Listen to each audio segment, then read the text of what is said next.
Bienvenidos a un nuevo programa de Ciudadano que grabamos desde el Centro Cultural y Biblioteca Popular Andrés Ferreira de Necochea, llegando no solamente a nuestro distrito, sino también a Lobería y San Cayetano a través de sus respectivos canales televisivos. En el primero de los bloques, la presencia de Rubén del Muro, es trabajador social, un estudioso del tema de la violencia, particularmente juvenil, y lo hemos convocado a partir de un hecho que ocurrió lamentablemente días pasados en Necochea, donde un adolescente mató a otro en medio de una riña callejera que había sido no espontánea, sino que todo lo contrario, se habían concentrado allí para disputar físicamente diferencias que mantenían desde tiempo atrás. Las reflexiones de Rubén del Muro al respecto. Rubén del Muro, cada vez que ocurre un hecho de sangre y sobre todo que es protagonizado por jóvenes, resurgen debates en la sociedad y a ello no escapó el hecho de que en Necochea días pasados un joven menor de edad murió a manos de otro menor de edad en unos incidentes que se produjeron en la zona del casino, sobre la Avenida 2. En ese aspecto, vos que sos profesional, trabajador precisamente social, ¿qué mirada tenés respecto de por qué se llega a eso? Y si es evitable, sobre todo. Hola, gracias Hugo, gracias por la invitación.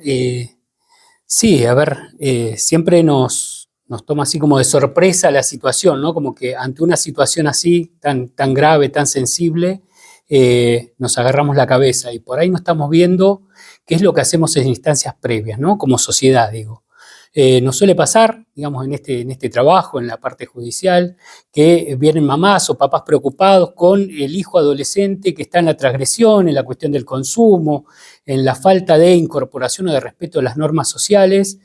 Y por ahí nosotros decimos, bueno, pero esos pibes, ¿sí? Porque son pibes, en algún punto nos interpelan en relación a la capacidad de padres, ¿no? La capacidad que tuvimos nosotros en el cuidado. Y posiblemente pasan estas situaciones que no estamos atentos en los momentos previos y se viven después situaciones así traumáticas, ¿no? Como estas. Traumáticas por un lado, pero que lo que más nos preocupa es que dentro del grupo de jóvenes, en algún punto, esto es, si bien el desenlace es trágico, hasta incluso sin llegar a ese desenlace es como que está aceptado. ¿Cuál es el límite, no? ¿Dónde es lo que está aceptado a o lo tal que punto, no está aceptado? Rubén, que lo que también más sorprendió, llamó la atención, es que estaban rodeados por grupos de jóvenes que, lejos de tratar de disuadirlos para que abandonaran la actitud violenta, los alentaban. Es más, en algún momento alguien le alcanzó a uno el cuchillo con el cual terminó matando uno al otro, ¿no? Sí, por eso digo, ¿dónde está el límite, no? ¿Dónde está el límite de lo que está permitido? Hasta recientemente estaba nuevamente surgiendo el tema de los rugby y decía, bueno, esta es una modalidad nuestra que nosotros teníamos, ese grupo de pibes, y nunca pensaron en un desenlace trágico como el que tuvieron, ¿no? Digamos, como que se pierde dimensión de la responsabilidad en esos límites, pero ¿qué es lo que nos hace llegar a esos límites, no? Porque yo, como padre, también me pongo, digo, ¿qué herramienta le damos a nuestros hijos para evitar justamente no llegar a esos límites, ¿no? Digamos, en un sistema que justamente parece validar la transgresión, validar justamente el ejercicio de la violencia, ¿no? Como una forma social, en todo lo que nosotros vemos, en todo. Si no hay valores que están socialmente aceptados, transmitidos, respetados, si nosotros vemos que nuestros referentes institucionales, referentes políticos, aparecen las cuestiones de la transgresión y demás, como que todo eso va construyendo una forma de decir, bueno, de la transgresión, ¿no? Y el límite, ¿cuál es el límite? Vamos al límite. Yo creo que nadie se pensó, digamos, justamente ese desenlace, pero el desenlace llegó, ¿no? Digamos, el límite como que estamos muy ahí.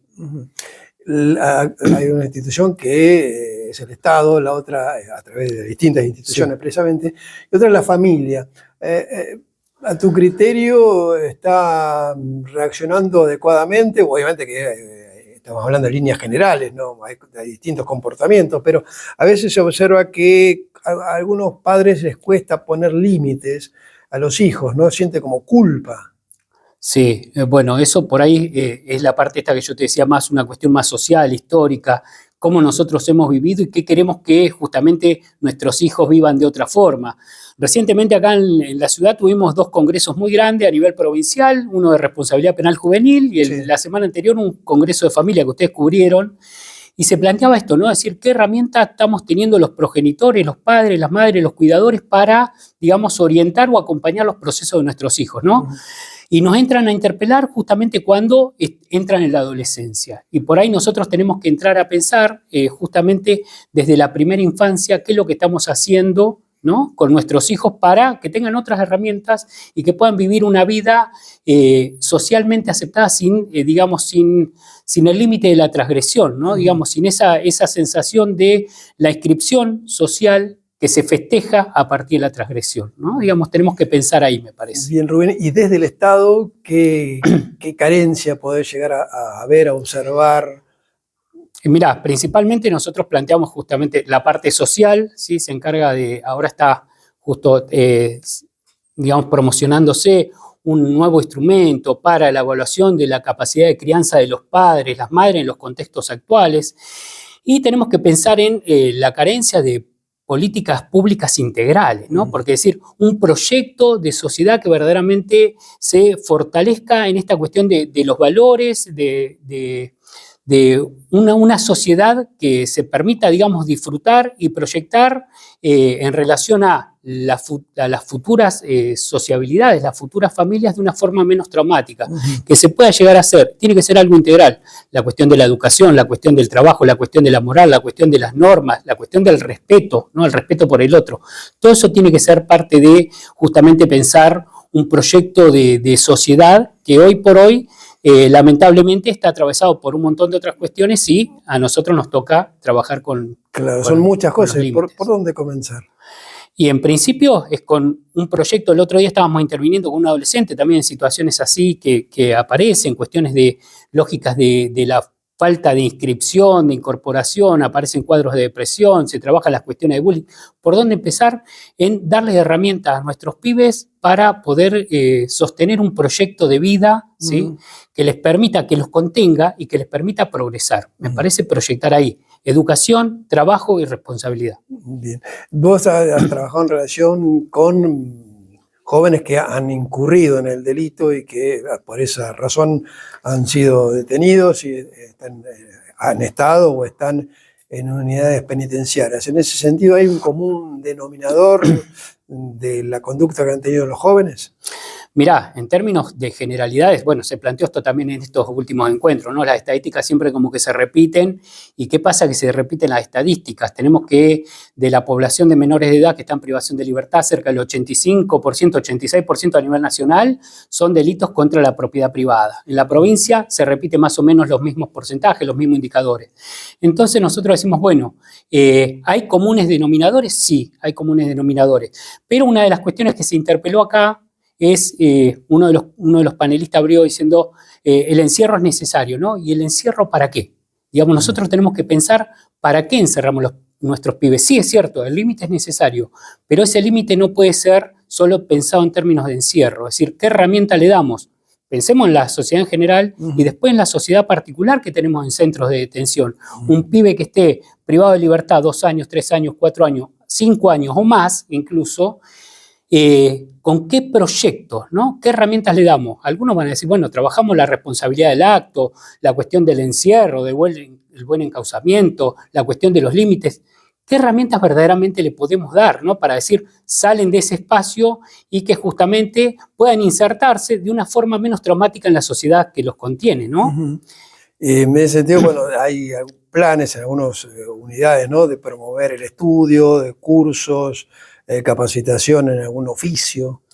Sí, bueno, eso sería necesario. Y aparte sería que justamente la sanción es privación de libertad ambulatoria, ¿no? Digamos, la sanción jurídica. La cuestión es qué es lo que se hace. Y ahí es, digamos, una potestad muy grande que tiene el Estado y el Poder Ejecutivo en relación a pensar si, bueno, esta institución tiene este proyecto para los pibes, ¿no? Digamos, en un momento tuvimos acá la última experiencia en Batán, y habíamos articulado con justamente los distintos sindicatos, ¿sí? Sindicato de panaderos, sindicato estando en Batán, la cuestión del puerto, Sí. y ellos tienen centros de formación específicamente profesionales, ¿no? Entonces era hacer un vínculo para que los pibes se capaciten y que inmediatamente empiecen a trabajar, ¿sí? Trabajar por un ingreso, ese ingreso que iba a ir a las familias, y después, una vez que ellos adquirían el egreso, seguir trabajando en relación de dependencia.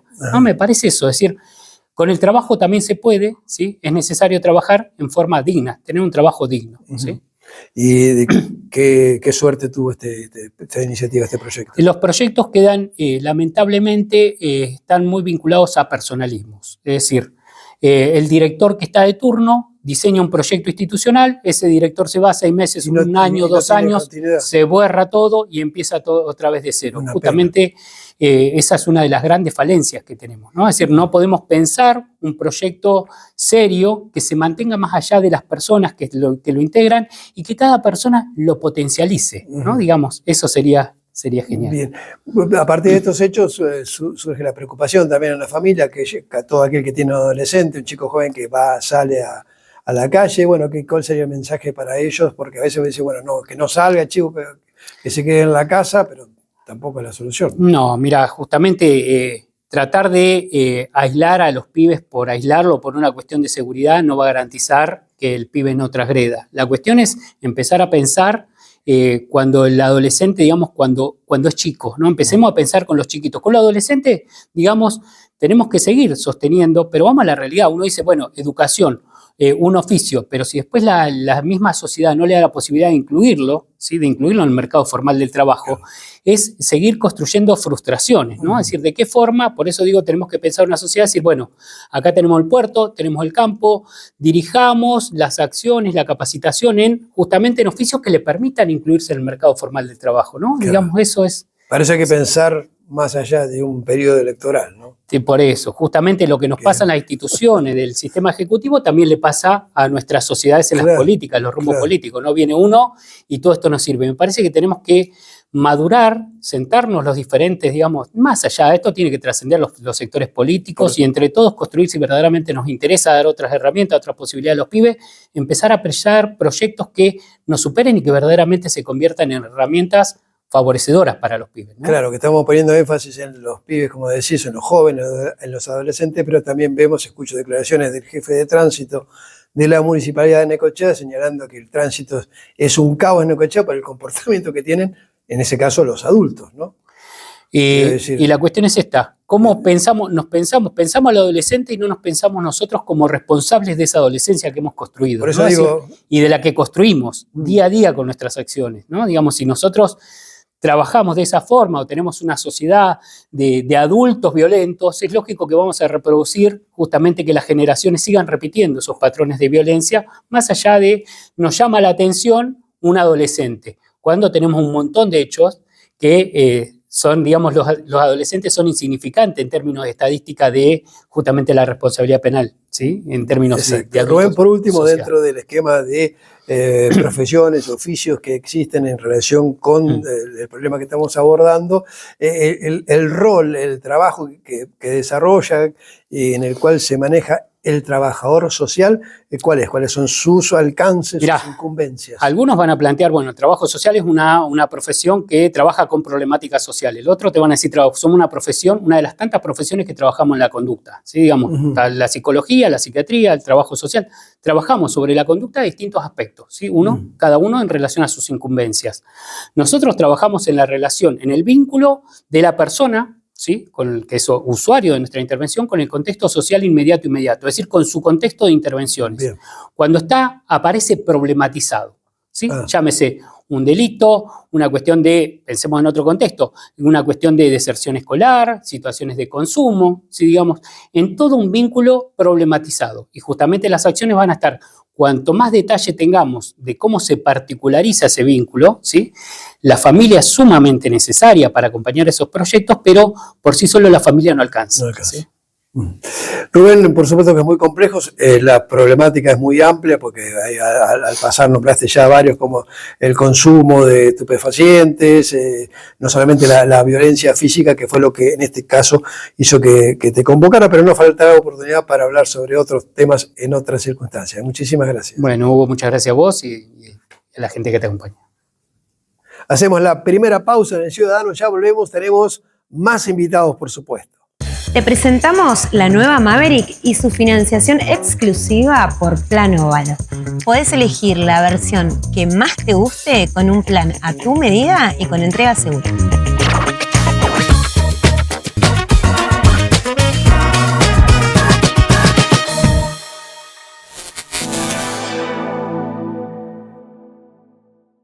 Los medicamentos de venta libre o recetados que se comercializan fuera de la farmacia pueden provocarle más daño que la enfermedad. Esta situación tiene remedio. El remedio está en la farmacia. Se lo recomienda el Colegio de Farmacéuticos de Necochea.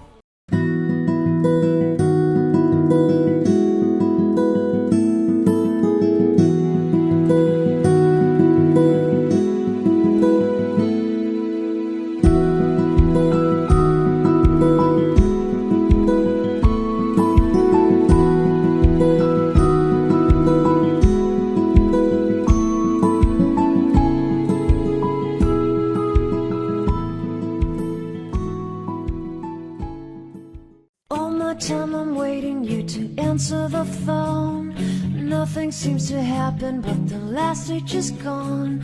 I hope somewhere your voice promises less and us more, but still my pillow's on the floor. Anyone could say that we are never assured, for things we're dreaming of are always out of the store. Pages light up. No, estamos frente a un momento histórico para nuestra empresa Containers Necochea. Darle la oportunidad a los jóvenes y a los no tan jóvenes de tener su propia casa por medio del banco hipotecario. El banco hipotecario hoy está brindando créditos para acceder a una casa containers de los metros que la gente necesite. Puede venir, entregar su auto, la diferencia la podemos hacer bajo crédito hipotecario, hasta en 72 cuotas, con una tasa de un 15% anual. Realmente este es un gran momento, así que los esperamos en Containers de Necochea para que vengan, nos consulten, tenemos el simulador, vienen, no necesariamente tienen que tener su propio lote, tenemos muchas lindas noticias para acceder a un crédito, para acceder a tu casa Containers. Asociación de Cooperativas Argentinas, la principal organización de productores del país. Semillas, fertilizantes, agroquímicos, asesoramiento gratuito sobre mercados y operaciones de futuro y opciones. Minimice los riesgos de las fluctuaciones de precios. Asegure un valor a su cosecha. ¿Quiere un buen consejo para su negocio? Asesórese con un profesional en ciencias económicas matriculado. Consulte unbuenconsejo.com.ar. Unbuenconsejo.com.ar. Es un mensaje del Consejo Profesional de Ciencias Económicas de la Provincia de Buenos Aires.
SUTERIH, Sindicato de Trabajadores de Edificios de Renta y Horizontal. Secretario General Rafael Diácono. Diagonal San Martín, 1471. Teléfono 43 66 31.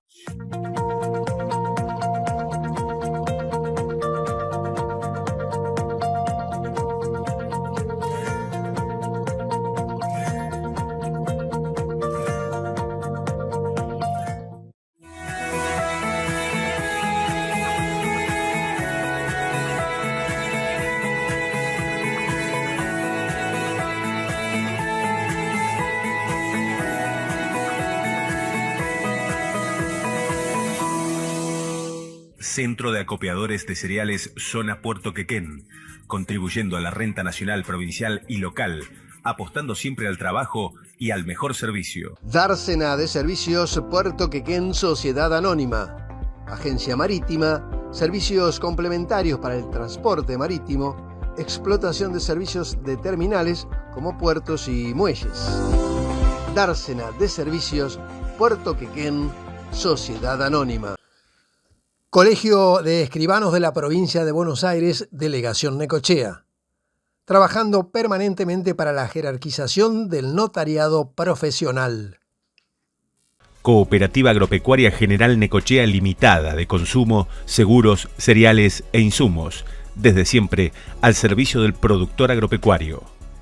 José Servat es titular de Containers Necochea, una empresa que desde hace 10 años ha ido consolidándose, creciendo y ofreciendo no solamente la venta de casas contenedores, sino también diversos servicios posteriores a la venta de estas unidades habitacionales. El diálogo con este empresario allí en la planta que tiene ubicada en la ruta provincial 86.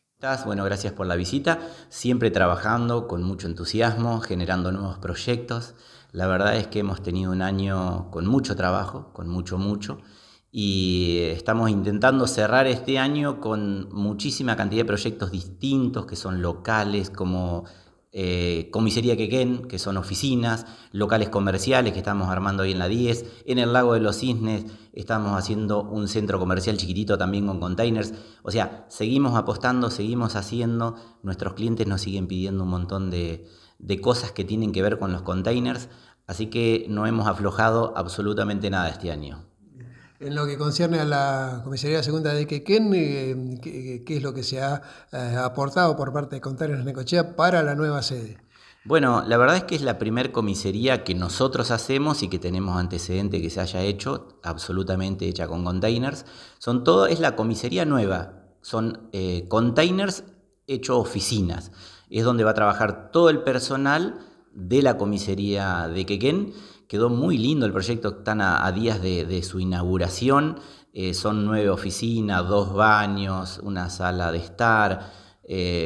La verdad que quedó muy iluminado, muy lindo, muy cómodo, muy funcional, en tiempo récord, en 60, 70 días de trabajo. Así que también esto nos abre una nueva puerta para tantas ciudades que sus comisarías no están aptas, no están funcionales o que no tienen las comodidades que hoy necesitan. Porque obviamente todo ha ido creciendo, la necesidad es cada vez más grande del tema de la policía, de tener espacios más cómodos. Así que felices también con este nuevo proyecto que hemos terminado en Quequén, que sería la comisaría, ¿no? En lo que concierne al Lago de los Cisnes, frente al mismo donde funcionaba un parque, ¿qué es lo que están colocando en este momento? Bueno, ahí los chicos del Lago de los Cisnes nos convocan una vez más para lograr hacer un centro comercial gastronómico. Así como en su momento fue Puerto Gardela, es una cosa un poquito más chica, similar, que tiene parque de diversión, que tiene un montón de locales gastronómicos, que le va a dar servicio más tiempo, va a estar más tiempo durante todo el año abierto, porque obviamente tiene otro microclima el lugar, es un paseo lindo el lago que convoca a la familia. Así que estamos también muy contentos, estamos en pleno desarrollo del mismo proyecto para poderlo terminar para esta temporada, que sería 10 de diciembre, 15 de diciembre, que lo van a estar inaugurando. Ya están todos los containers instalados en el lugar, estamos haciendo las conexiones exteriores y dándole un poco la impronta nuestra al proyecto, pero sí, también muy contentos, agradecidos con la gente del Lago de los Cisnes, que una vez más nos convocan para seguir proyectando su espacio. En otras ocasiones de visitar la planta hemos observado camiones que partían desde Necochea hacia distintos puntos del país. Entre ellos se incluyó Vaca Muerta.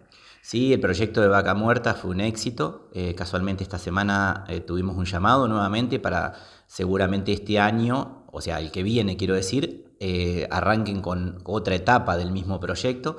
Eso nos hizo muy bien, nos hizo trascender en un montón de aspectos. No solo en la producción de los containers, sino de trascender de provincia, de que la gente nos conozca también en la zona de Vaca Muerta, Añelo.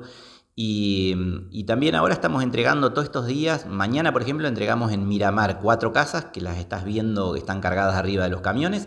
Y mañana instalamos 4 casas de alquiler temporario en la ciudad de Miramar para una familia de Buenos Aires, gente que hace la inversión para poder tener una vida mejor, distinta, relajada. El sueño de tanta gente que dice, yo me quiero ir a la costa, tener unos lugarcitos para alquilar, unos departamentos.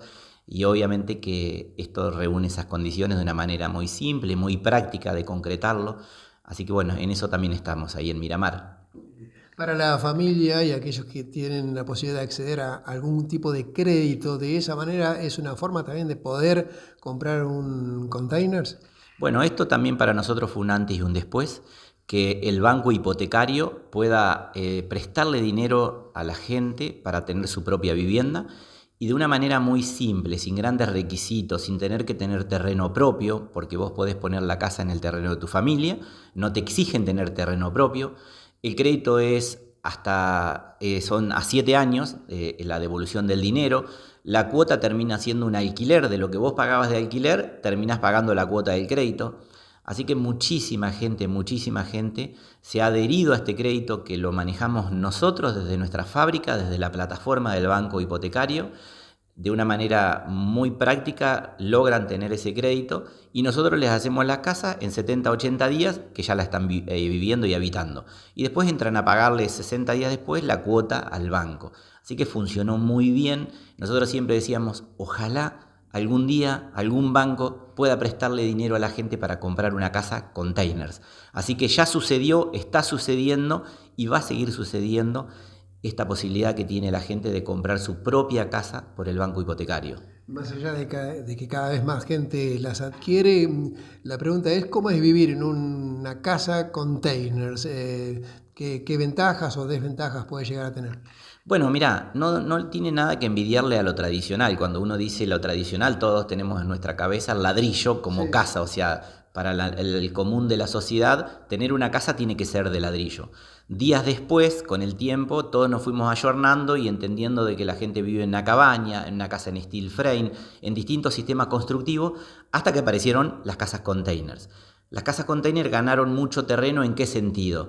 En que son muy fácil porque son transportables, porque es una casa en steel frame, pero con más seguridad porque está reforzada con una chapa, no reciben humedad, no le pasan todas esas cosas que le pasan a la mayoría de las casas que tienen humedad hasta 30-40 centímetros del piso, que no las pueden mover del lugar porque siempre quedaron ancladas en el mismo lugar, que agrandarla es más complicado. Por ejemplo, una casa containers hoy es de 30 metros y mañana querés que sea de 60 metros cuadrados y en 2 días pasa a ser el doble de la casa, que mañana la podemos sacar de ese lote y transportarla a otra ciudad, y que después funcionan muy bien a nivel térmico, a nivel transparencia, iluminación, son muy cálidas. Con poquitito lográs tener una casa muy confortable y lo más importante es que cuestan la mitad de precio de lo que cuestan todos los otros sistemas constructivos. O sea, la ventaja más grande es que es transportable, que cuesta la mitad de dinero, que podés acceder con un crédito y que son muy térmicas como si fuera una cámara frigorífica porque están inyectadas con lo mismo que es una cámara frigorífica. Tienen muchos beneficios, mucha ventaja, no es ni mejor ni peor, pero dentro de estas posibilidades te da la posibilidad de tener de una manera muy práctica y rápida, tener tu propia casa, que no es poca cosa. Aquella familia que adquiere el container, más allá de la venta, ¿qué servicio le presta la empresa Containers Necochea una vez que compró la vivienda? Bueno, nosotros siempre somos de ponernos en el lugar del otro. Quiero decir que cuando nos vienen a comprar una casa, no solo en la parte comercial, que les tomamos un vehículo en parte de pago, que podemos hacerlo con el crédito como te lo cuento, sino que también a la casa propiamente dicha le damos todo el asesoramiento. ¿En qué sentido? La gente dice, che, quiero hacerle un deck, no conozco, le hacemos el deck, le hacemos la pérgola, le hacemos las conexiones exteriores de ponerle el biodigestor, conectarles la luz, todo lo que la gente necesite por fuera, nosotros como servicio se lo podemos dar también. Y también lo atrapante de esto es que tenemos un equipo que lo llamamos postventa. ¿Qué quiere decir? Que cuando 2 años después te pasó cualquier cosa en la casa, no sé, una ventana no te abre, nosotros vamos al otro día y te lo solucionamos, y es parte de una garantía, es parte de un servicio, es parte de la publicidad misma que nos hace la gente, que creo que eso es lo que nos sirve mucho también, el famoso boca en boca, que la gente dice, mirá, yo le compré a Containers de Necochea, no tuve ningún problema y el día que lo tuve vinieron y se hicieron cargo como corresponde. Creo que esa es la parte que mejor nos sale, es la que más cerca nos hace estar de nuestros clientes y de la gente, porque eso es lo lindo, ¿no? Poder trabajar a gusto, hacer lo que a uno le gusta hacer, darle la posibilidad a la gente que pueda cumplir su propio sueño y lograr todas estas cosas que no es menor. Hoy poder trabajar haciendo lo que te gusta y cumpliéndole el sueño a tantas familias queda en el recuerdo de cada uno, ¿no? Más allá de trabajar con la venta de viviendas aquí en Necochea y Quequén, esto trasciende mucho más allá de este distrito. Sí, nosotros entregamos casas en todo el país. Hemos entregado desde el norte, completamente el norte, hasta el sur. Hemos llevado a Calafate, a Bariloche, a San Martín de los Andes, a Neuquén. Y cada día se abren más los caminos. Primero porque hay gente de nuestra misma ciudad que se traslada y se va a vivir a otros lados y ya nos conoce. Hoy las redes sociales hicieron que la gente llegue muy rápido a todos lados. Y nosotros tenemos muchas consultas todos los días, mucha cantidad de consultas de gente de todo el país y gente que vive afuera. Porque también en estos últimos 10 años mucha juventud se fue a vivir a España, bueno, a distintos lugares por la necesidad laboral, por distintas razones. Pero nuestras raíces te pueden. Tarde o temprano quieren volver. Y quieren volver y ese dinero que están ganando lo quieren lograr tener su casita en la Argentina, en su ciudad o en otras ciudades como hemos instalado. Y eso ha hecho que vendamos mucha cantidad de gente que vive fuera del país y que nos ha comprado su casa Containers. Hace poquito entregamos, por ejemplo, en Mar Azul, entregamos en Villa Gesell, entregamos en Mar del Plata, a gente que está viviendo afuera, que ese dinero lo va invirtiendo en una casa Containers para cuando ellos vuelvan, o han hecho complejos habitacionales de alquiler. Porque también esto es lo bueno que tiene, ¿no? Este sistema. Te permite, por un valor muy chiquito, generar un ingreso de dinero muy importante. La casa Containers, si la alquilás por día, te devuelve el dinero en 4 años. Y no hay nada que te devuelva el dinero tan rápido. Entonces tiene tantos beneficios que se los hemos ido encontrando nosotros y se los vamos trasladando a nuestros clientes. Y obviamente que eso hace que tengamos cada día más trabajo, ¿no? ¿Tienen distintos modelos de acuerdo a las superficies previamente establecidos? Sí, la gente nos pide en función a su necesidad. Yo cuando la gente me viene a ver y el problema más grande que tenemos todos es que queremos algo bien grande, pero nos limita lo económico. Y yo siempre digo, empezá con lo que puedas. Si tenés dinero para comprar una casa de 60 metros, te gustaría una de 120, arrancá con la de 60. Un año después te hacemos 60 metros más y los unimos y te queda la casa que vos soñaste. No te metas en problema, esto es lo bueno que tiene. No tenés que tener gente en tu casa trabajando, no tenés que estar con los albañiles mucho tiempo, no tenés que tener un montón de gente durante tanto tiempo en una obra, porque nosotros estamos 2 días, 3 días como mucho en una obra en tu terreno. Eso hace que la gente lo disfrute mucho. Y creo que lo que mejor disfruta la gente es la paz mental que le da comprarnos una casa y despreocuparse de todo. Creo que eso es lo interesante que tiene la casa Containers, porque nosotros la llevamos terminada 100%, la instalamos en su lote y estamos 1 día o 2 días o 3 días como mucho, porque la casa es mucho más grande, pero para la gente es un placer no tener que padecer todo ese tiempo y ese proceso de obra, como es en cualquier obra que se hace in situ en el lugar, ¿cierto? Por último, recordemos desde cuándo está funcionando Containers Necochea. Bueno, ya llevamos 10 años de proyecto, de que empezamos en las 59 y 96 y nos quedó chiquito 4 meses después. Después nos mudamos a un lugar que dijimos, bueno, acá estamos re cómodos, en la ruta 228, también nos quedó chiquito. Y hoy en la planta nuestra, que es ruta 86, esquina 94, son 3 hectáreas. Estamos sumamente cómodos, nos encanta que la gente nos venga a visitar, que se saque las dudas. Nosotros cuando la gente nos llama y dice, ¿cuánto cuesta la casa? ¿Cómo son? Venite, perdete un ratito, vení hasta la fábrica. Los fines de semana, no te das una idea, hubo la cantidad de gente que viene de la zona, de distintos lugares, a curiosear, a mirar, a ver cómo son, a ver si realmente es lo que vieron por un video, porque muchas veces una imagen te puede confundir, o la imagen puede estar tan bien lograda que pensás que sí, es lo que vos te imaginaste. Entonces yo quiero que vengan a la fábrica, que los miren por dentro, que se fijen cómo son, qué tienen, cómo están hechos, Y eso creo que es lo que más nos acerca también a la gente a tomar la confianza de decir, sí, ya está, se los compro a la casa Containers Necochea. Es el momento de la segunda y última pausa. Ya volvemos con más invitados. Fabricada en Tailandia, recién llegada a la Argentina y ahora acá, en Balcarce Autos. La nueva Ford Everest en su única versión Titanium. El nuevo SUV que viene a marcar un nuevo estilo de disfrutar hagas lo que hagas. Con un nuevo motor turbo naftero 2.3 litros EcoBoost que entrega 300 caballos de fuerza y una caja de 10 cambios automáticas con tracción 4x4, alta y baja. Todo esto combinado con 6 modos de manejo para que elijas de forma sencilla qué terreno querés desafiar.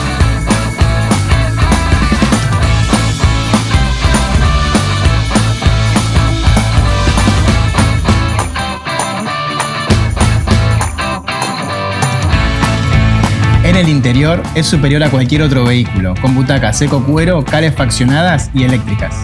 Pantalla de 8 pulgadas y una multitáctil de 12 pulgadas con toda la conectividad. Techo panorámico, salida de aire en el techo para que el confort se note en todas las plazas.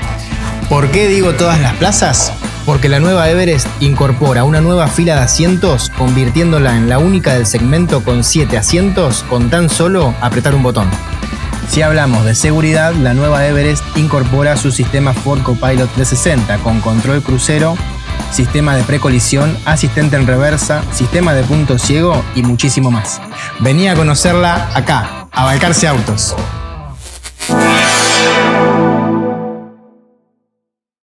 Hay remedios que pueden ser peores que la enfermedad, los que se venden fuera de la farmacia. Proteja su salud y busque el remedio donde debe estar. El remedio está en la farmacia. Se lo recomienda el Colegio de Farmacéuticos de Necochea.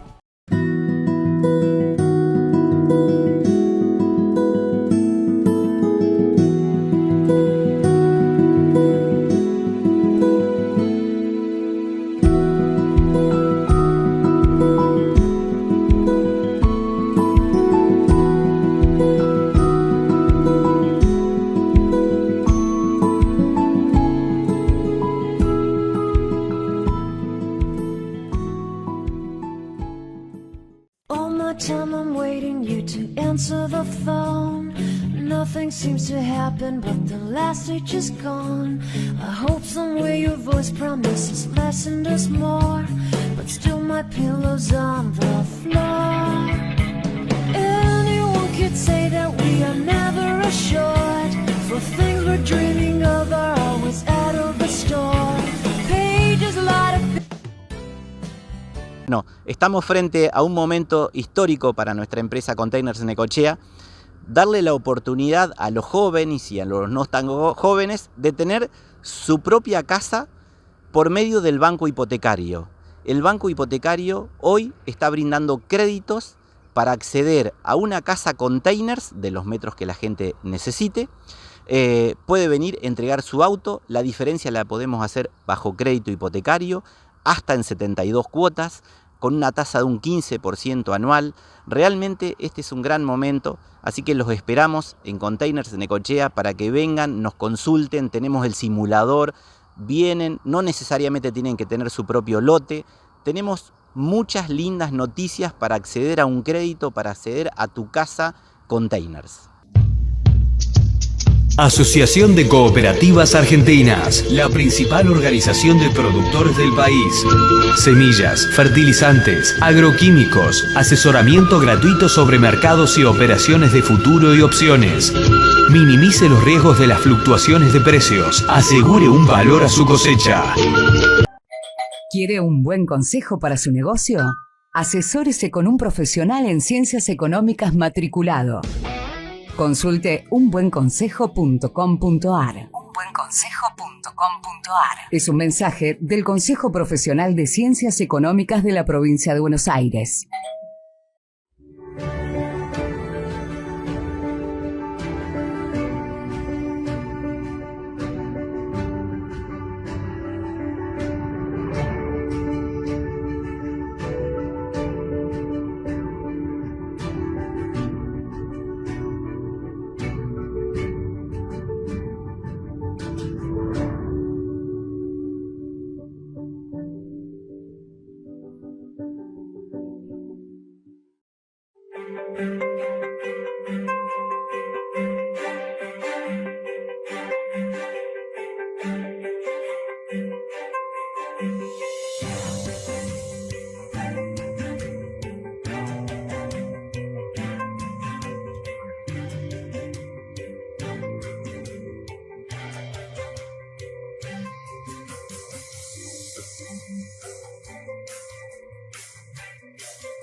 SUTERIH, Sindicato de Trabajadores de Edificios de Renta y Horizontal.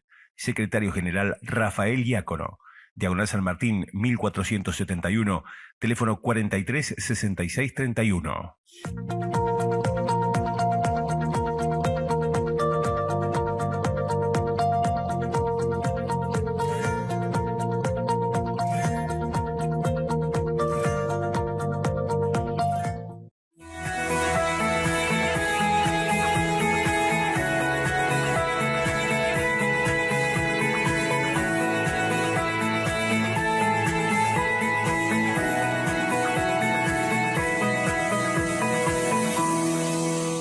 Centro de Acopiadores de Cereales Zona Puerto Quequén, contribuyendo a la renta nacional, provincial y local, apostando siempre al trabajo y al mejor servicio. Dársena de Servicios Puerto Quequén Sociedad Anónima.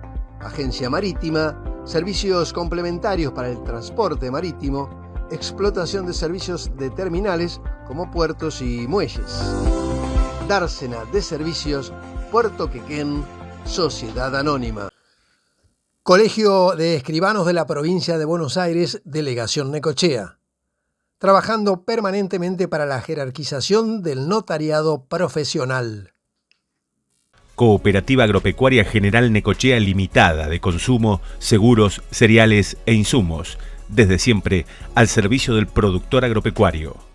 Respecto de la reciente presencia del doctor Ricardo Gil Lavedra en el Consejo Deliberante, disertando sobre su protagonismo en aquella Cámara que juzgó a los militares en 1985, dialogamos con Pedro José Ascoiti, exdiputado nacional, quien precisamente habló el viernes por la tarde previamente a Gil Lavedra en el ámbito del cuerpo deliberativo local. Y allí llamó la atención el hecho de que puso énfasis en que primero está la verdad, luego la justicia y por último la memoria, contrariamente a lo que se pregona siempre, que es memoria, verdad y justicia. Pero, José Ascoiti, ¿qué evaluación se puede hacer respecto a la presencia del doctor Ricardo Gil Lavedra 40 años después de aquel juicio de 1985 a las juntas militares? Bueno, creo que fue muy positiva. Me parece que quienes pudieron escuchar la disertación de Ricardo Gil Lavedra pudieron escuchar un pedazo de historia contado por un pedazo de historia. Exacto. Me parece que los jueces, los 6 jueces que participaron y el fiscal Julio Estracera tienen un lugar bien ganado en la historia porque fueron los que, en primer lugar, lograron echar luz sobre aquellos tristísimos años de la dictadura militar e hicieron justicia como no se había hecho nunca en ningún tiempo ni en ningún lugar del mundo.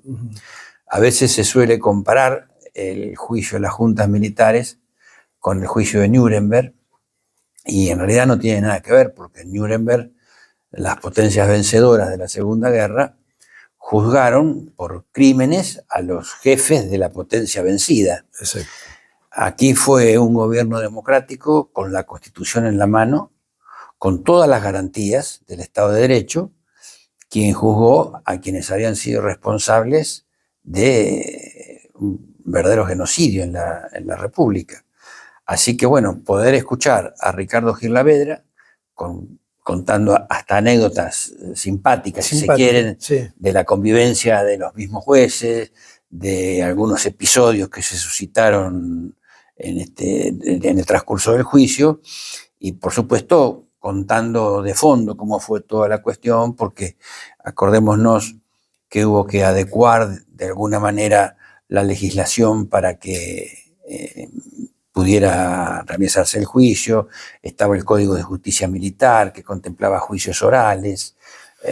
Bueno, la formación de la CONADEP por parte de Raúl Alfonsín, que como el propio Ricardo lo admitía, sin la CONADEP hubiera sido muy difícil hacer el juicio porque era imposible juntar toda la prueba como los se juntó. testimonios que se juntaron otra vez precisamente Exacto. de la CONADEP, ¿no? Que para aquellos más jóvenes es la Comisión Nacional de Desaparición de Personas.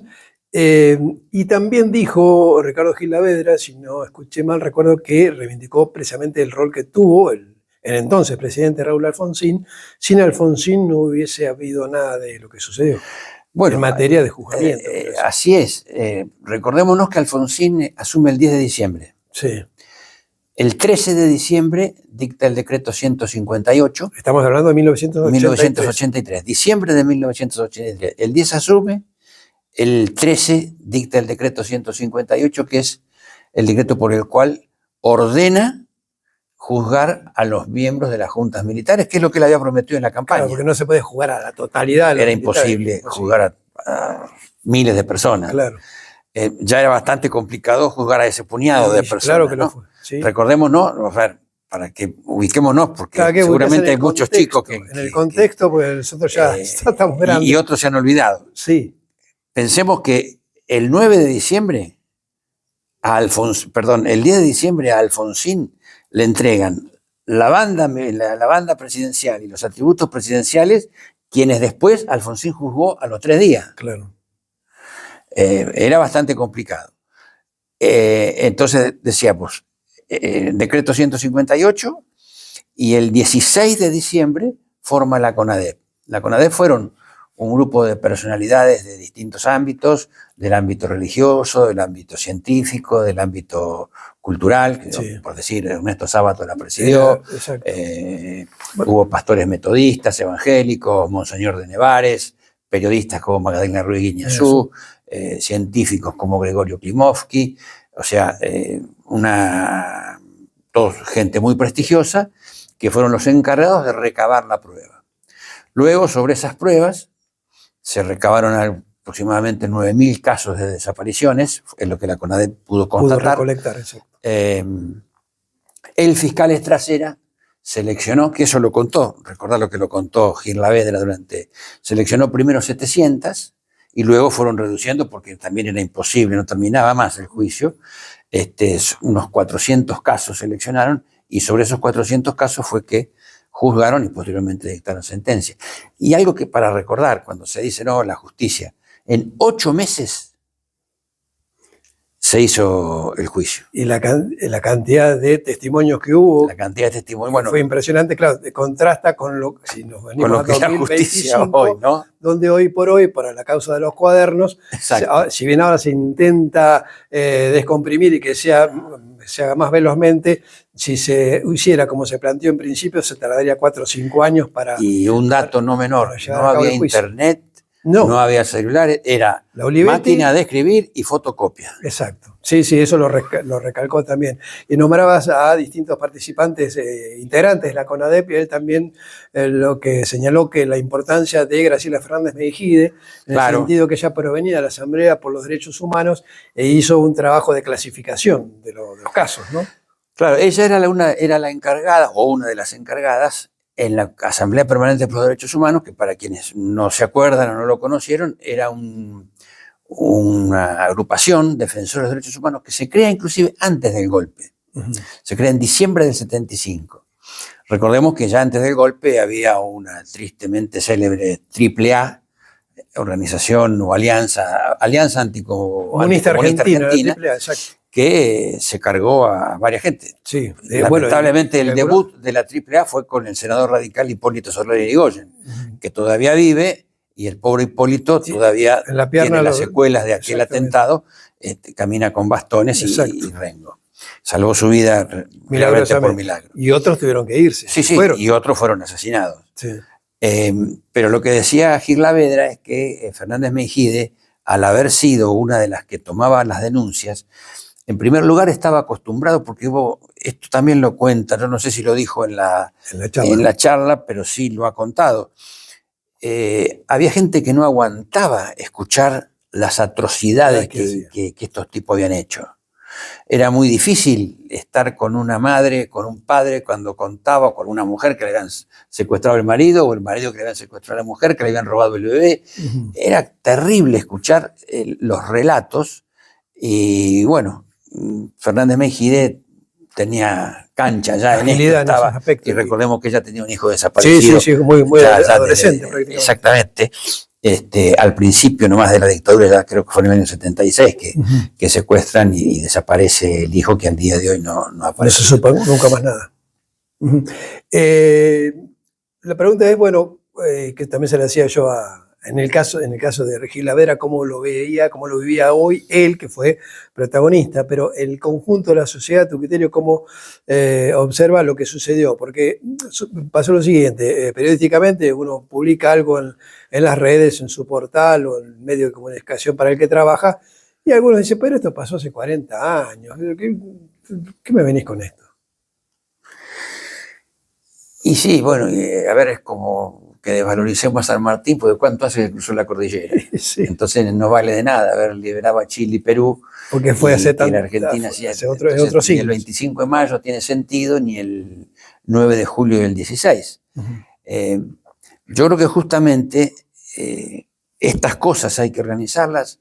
Y yo recalco que esto fue una cosa institucional, no fue una cosa partidaria. Recordemos que esto se hizo en el marco del programa Consejo Cerca, del Consejo Deliberante de Necochea, participaron concejales de distintos bloques. Sí, bueno, ahora creo que no lo tengo exactamente, creo que no estuvieron todos los concejales, pero sí creo que estuvieron todos los bloques. Los bloques, sí. Lo cual es muy importante, porque esto trasciende a cualquier partido. Sí. Entonces, a mí no me importa que haya pasado 40 años. Yo pretendo que esto se sepa y creo que la memoria debe estar, la memoria completa, porque hay que saber la historia argentina. Entonces yo creo que el juicio de las juntas, el nunca más, contribuye a que sepamos de dónde venimos y que muchas veces la historia nos determina, o seguramente la historia nos va determinando en lo que somos después. Y yo estoy seguro que todavía estamos pagando consecuencias de aquellos años, de aquellos dolorosísimos años. Entonces, esto contado por los protagonistas, en un primer momento incluso se evaluó la posibilidad de que viniera León Arlanián también. Que fue el que presidió la Cámara. Que fue el que, bueno, iba rotando, pero claro, fue el que presidió cuando comienza creo que era Arlanián el que la presidía. Sí. Pero bueno, creo que eso es lo importante, que se pueda conocer, que se pueda saber la historia y que la memoria es importante. Yo creo que en los programas de estudio, en los colegios, si no está, tendría que estar o va a estar seguramente. ¿Qué pasó en aquellos años? Bueno, y con respecto a lo que pasó aquellos años y lo que sucedió con el juicio a las juntas, a mí me llamó la atención en la disertación previa que hiciste vos, antes de que hablara Ricardo Gil Lavera, un concepto. Generalmente cuando uno escucha los reclamos y las proclamas se señala o se brega por la memoria, verdad y justicia. Bueno, vos invertiste a tu criterio el orden de cómo debería ser en cuanto a la importancia de cada una de estas cosas. Vos pusiste primero a la verdad. Sí, y yo te voy a decir por qué. Creo que debe ser verdad, sobre esa verdad justicia, y sobre esa justicia y esa verdad la memoria. La verdad, bueno, me parece que sería tener que aclarar por qué la verdad debe ser la base. Estamos complicados si tenemos que aclararlo. Entonces, yo creo que las secuencias que yo marqué, o que intenté marcar, se comienza el juicio con el decreto 158. Luego, con la CONADEP, creada por Alfonsín y presidida por Ernesto Sábato, se encuentra la verdad. Se reúnen los elementos. Se reúnen todos los elementos. ¿Qué pasó? Sí, bueno, esto es lo que pasó. O por lo menos, esto es lo que parece que pasó. Después habrá que buscar las pruebas, pero esto es lo que pasó. Está el testimonio de fulano, de mengano, está la inspección en tal sitio, en tal regimiento militar o en tal galpón perdido por ahí en algún rincón de la Argentina que se utilizó como campo de concentración, etc. Quiero decir algo con respecto a la CONADEP. Yo reivindico el prólogo del Nunca Más, que también en algún momento de oportunismo político absoluto, se intentó modificar, una falta de respeto absoluta. Porque yo no creo en esa teoría de los dos demonios. Acá hubo terrorismo, porque no se puede negar que el terrorismo existía. No era. Y hubo terrorismo de Estado. Claro, no era la Argentina un paraíso donde reinaba la paz y funcionaban las instituciones. Nosotros tenemos la edad suficiente. Yo estaba estudiando en La Plata en los años 70 y vi cómo florecían, cómo crecieron las organizaciones armadas, cómo la violencia se utilizaba como método político. Instrumento político. Eso no lo puede negar nadie. Y luego, bueno, lo que vino absolutamente peor. Entonces, acá no hubo dos demonios, hubo violencia. Yo creo que había que combatirla, pero con la ley. Incluso en el propio Nunca Más, en el prólogo, Ernesto Sábato escribe, lo compara con las Brigadas Rojas, que fueron grupos, organizaciones armadas italianas. Y dice que en Italia se combatieron las Brigadas Rojas con la ley en la mano. No fue así en la Argentina. Y ahí empieza con el relato sobre lo que fue la dictadura militar. Entonces, digo, en ese sentido, en esa situación de violencia absoluta, viene el golpe de 1976, que se extiende hasta el 83 con toda la secuela de muertos, desaparecidos, torturados, etcétera, etcétera. Por eso digo que la verdad tiene que ser la base. Luego, sobre esa verdad, hay que impartir justicia. Fue lo que hizo el tribunal que integraba a Gil Lavedra, la acusación de Julio Estracera, etcétera. Y sobre esa verdad y esa justicia, porque cuando vemos que la Cámara Federal dicta sentencia, la Corte Suprema de Justicia convalida esas sentencias, bueno, está demostrado que fue verdad.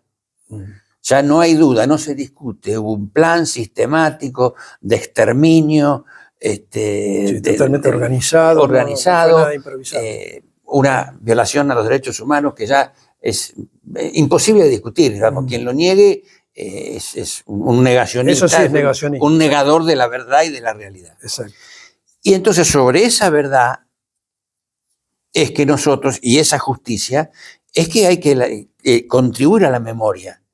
Y con estos actos, con estas actividades como las que se hicieron en el Consejo Deliberante, estamos contribuyendo a que esa memoria se instale en la sociedad, que esa memoria se vaya transmitiendo.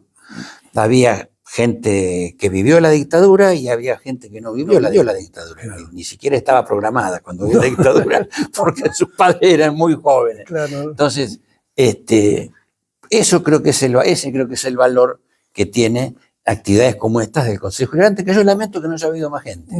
Sí, llamó la atención también, esperaba ver mucho más repleto de gente el Consejo Deliberante, teniendo en cuenta la magnitud y la importancia de este hecho y una figura como Gil Lavedra, ¿no? Al igual que los restantes integrantes de la Cámara. Yo le recordaba un poco a él, a Gil Lavedra, quien por un momento, durante algunos años por allí no tuvieron un reconocimiento de gran parte de la sociedad, y en ese sentido también reivindico la labor que hizo un colega extraordinario como fue Pepe Eliashev, que escribió precisamente el libro sobre los hombres del juicio. Los hombres del juicio, y allí se los rescató, digamos, porque por ahí la gente olvida, ¿no? Y bueno, Perico, muchísimas gracias por recordar todo esto que pasó hace 40 años, que es importante, hay que seguir, hay que ir hacia adelante cuando uno maneja el vehículo, pero siempre hay que estar atento al espejo retrovisor, exactamente. No mirar solo el retrovisor, porque también es choca seguro. Choca seguro. Pero sí hay que... Es bueno saber de dónde se viene, pero hay que también mirar hacia dónde se va. Exactamente. Gracias, Perico. No, yo te agradezco y además te agradezco porque fuiste uno de los que cubrió y vi el reportaje que le hiciste a Gil Lavedra y creo que fue muy bueno y muy esclarecedor. Así que gracias, las gracias son mutuas. Gracias. Y así llegamos al final de un nuevo programa del Ciudadano que pueden ver a través de la televisión en Juan N. Fernández, Lobería y La Dulce en sus respectivos canales, además de hacerlo a través de nuestro propio portal de noticias que es www.elciudadanonecochea.com.ar. Además, por supuesto, en YouTube estamos en forma permanente. Nos reencontramos con más material, con más invitados dentro de 7 días. Hasta entonces.